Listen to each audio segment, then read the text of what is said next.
another day, another mini vlog. Wow! For today's video mga mare, ay samahan nyo naman ako maglinis ng aming kwarto. Bali pinalitan ko nga yung mga punda at bedsheets mga mare, pero bago nga ayun, ito nga at hihilutin ko muna itong si Brianna. Pagaling na nga siya sa lagnat niya mga mare, pero ito nga at pumalit naman ng kanyang ubo. Kaya hinilot ko na nga muna siya mga mare para nga lumambot-lambot naman yung ubo niya.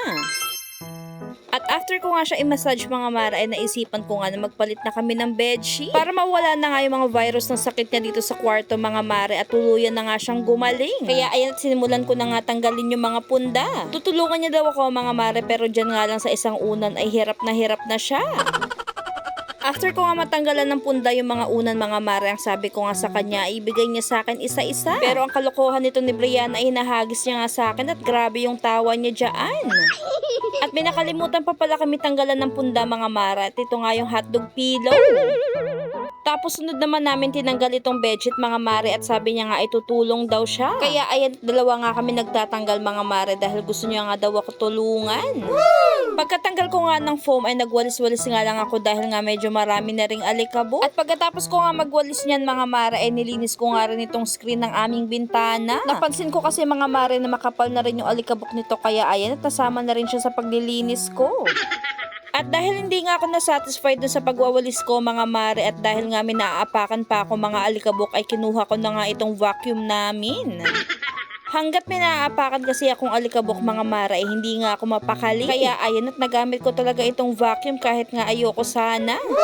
After ko naman i-vacuum mga mare, ayan na nga, at minap ko na rin para tanggal alikabok talaga mga mare. At pagkatapos yung kabilang side naman yung nilinis ko mga mare, at same process lang din, vinacuum ko nga at minap ko ito. Hindi ko na nga na video yung buong process mga mare, pero ito na nga siya nung nakabitan ko na ng bedsheet. Ayan, at may maliit na kamay nga dyan sa gilid na haplos ng haplos sa aming bagong bedsheet.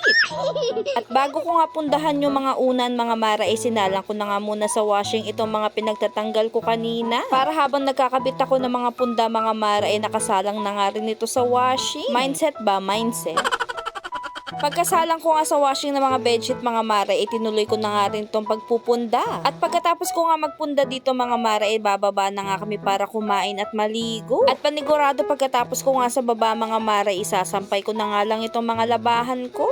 O Jiva, multitasking talaga tayong mga nanay pagdating nga sa gawaing bahay. At nung natapos nga ako mga mare, ay ganito na nga yung itsura ng aming higaan.